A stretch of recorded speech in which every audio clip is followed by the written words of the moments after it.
السلام عليكم ورحمة الله وبركاته، ازيكم حبايبي طلاب سنة رابعة. النهاردة ميعادنا بإذن الله من حل محافظة رقم 8 من محافظات كتاب قطر الندى للدراسات الاجتماعية، ومعانا السؤال الأول بيتكلم عن الخريطة. رقم 1 شبه جزيرة نقط.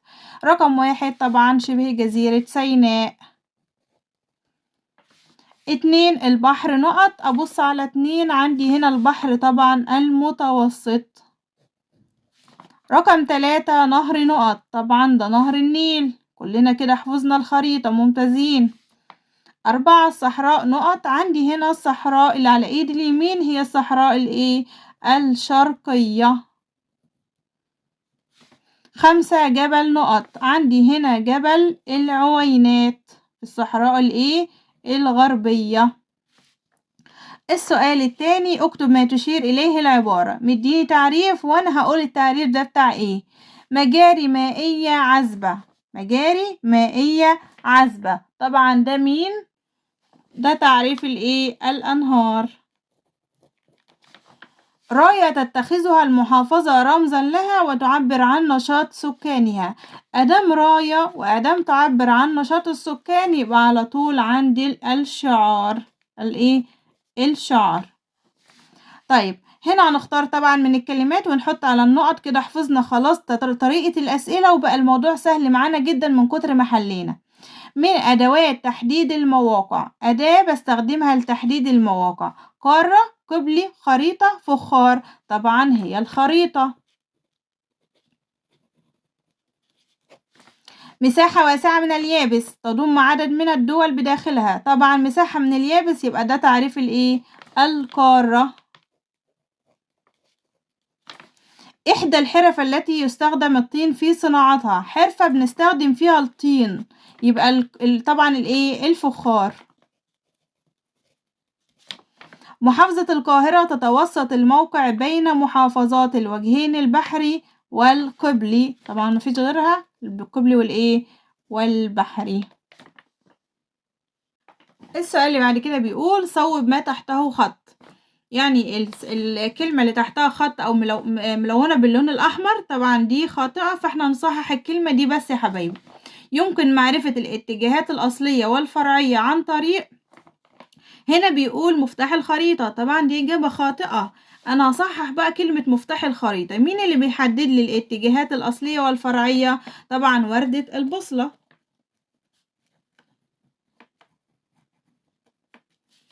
يتوسط علم مصر الحالي النجوم. النجوم هي اللي موجودة في وسط علم مصر؟ طبعا لا، ده النسر هو اللي موجود في علم مصر. المصادر الثانوية تتميز بأنها معاصرة للحدث. طبعا لا، المصادر الأولية. محافظة الإسكندرية تقع على البحر الأحمر. طبعا محافظة الإسكندرية على البحر المتوسط. اكتب تفسيرا واحدا لكل مما يأتي. تفسيرا يعني ايه السبب. لكل دولة علم. ليه في كل دولة موجود علم؟ لأن العلم رمز البلاد ويعبر عن عن تاريخ البلد. يبقى لأنه رمز لكل بلد يعبر عن تاريخه. إنشاء العاصمة الإدارية الجديدة. الدولة عملت العاصمة الإدارية الجديدة ليه؟ طبعا لتخفيف الضغط السكاني، والسؤال ده جاوبناه كتير جدا. لتخفيف الضغط السكاني. رقم ب اختر الإجابة الصحيحة مما بين القوسين. تختلف الصور الفضائية عن الجوية. الاتنين مختلفين في أنها تلتقط عن طريق الطائرات ولا الأقمار الصناعية ولا السفن ولا القطارات. يعني ايه السؤال تاني بالراحة كده. الصور الفضائية بتختلف عن الجوية لأنها تلتقط. هو قصده بيتكلم عن عن الصور الفضائية دي بتختلف عن دي لأن الصور الفضائية مالها عن طريق الطائرات ولا الأقمار الصناعية. طبعا الأقمار الصناعية. السؤال اللي بعد كده. يتشابه كل من قناة السويس ونهر النيل في أن لهما أهمية نقط. أهمية صناعية ولا زراعية ولا تجارية ولا حضارية؟ طبعا أهمية تجارية. تقع مصر في قارة أفريقيا، دي تعتبر رأي ولا حقيقة؟ طبعا حقيقة. البنك الذي يشرف على جميع البنوك المصرية هو البنك الأهلي ولا بنك مصر ولا المركزي ولا بنك القاهرة؟ طبعا البنك اللي بيشرف على جميع البنوك هو البنك المركزي المصري. إذا أردت شراء العديد من المنتجات الحرف التراثية فعليك زيارة معرض اللي فيه منتجات للحرف التراثية، ديارنا ولا الكتاب ولا تراثنا ولا الملابس؟ طبعا حرف تراثية يعني تراثنا. اكتب كلمة صواب أو خطأ أو صح أو خطأ. تلون المسطحات المائية على الخريطة باللون البني، هي المية أصلا لونها بني؟ طبعا إجابة خاطئة. محافظة الإسكندرية من المحافظات الجاذبة للسكان؟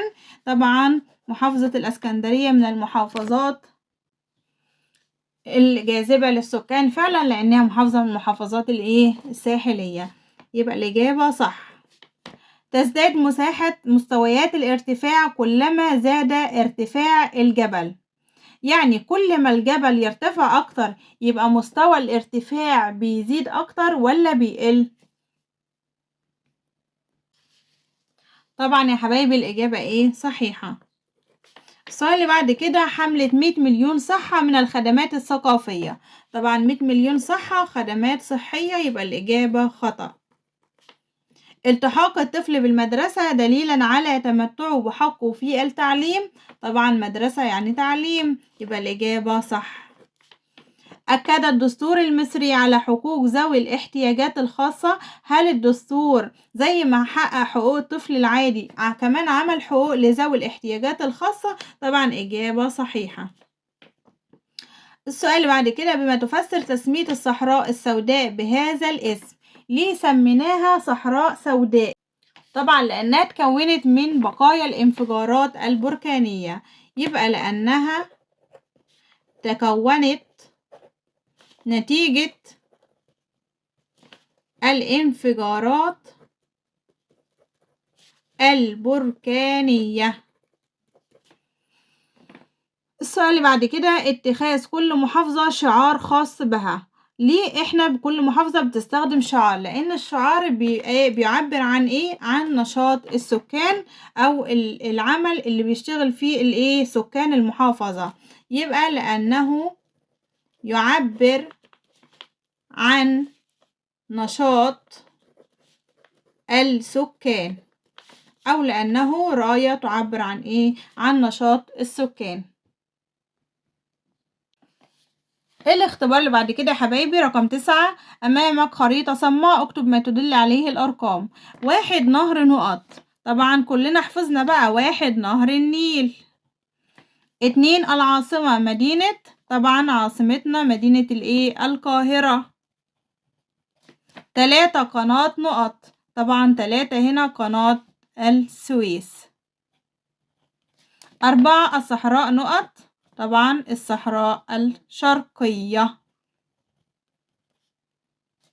5 جبل جبل العوينات.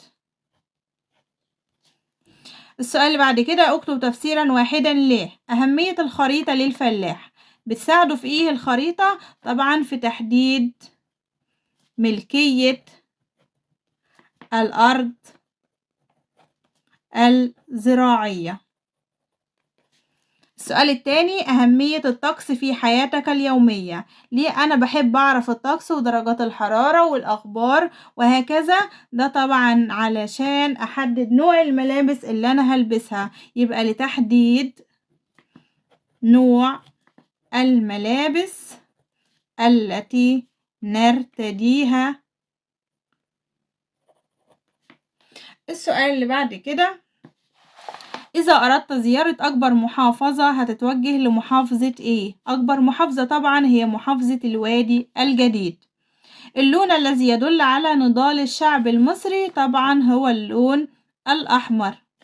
يتسبب حرق قش الرز طبعا في تلوث الهواء. ممتازين. السؤال اللي بعد كده، إذا أردت كتابة بحث عن أهمية موقع في سؤال قبليه من الحرف المدرجة على قائمة التراث العالمي لليونسكو، طبعا هي حرفة السجاد اليدوي. السؤال اللي بعد كده حبايبي، إذا أردت كتابة بحث عن أهمية موقع مصر الجغرافي فإنك تستعين بأحد مؤلفات مين اللي بيتكلم عن أهمية موقع مصر الجغرافي؟ جمال حمدان ولا طه حسين ولا محمد يونس ولا سيد درويش؟ طبعا جمال حمدان. أطلقت الدولة المصرية مبادرة لحماية البيئة وهي مبادرة اتحضر للأخضر ولا قادرون باختلاف ولا حياة كريمة ولا 100 مليون صحة؟ طبعا حماية البيئة يبقى اتحضر للأخضر. اكتب المصطلح الجغرافي. مساحة واسعة من اليابس تضم عدد من الدول، ده تعريف القارة. كل ما تم نقشه أو تدوينه سواء من أشخاص عاصروا الحدث أو شاركوا فيه، طبعا ده تعريف المصادر الأولية. الأولية.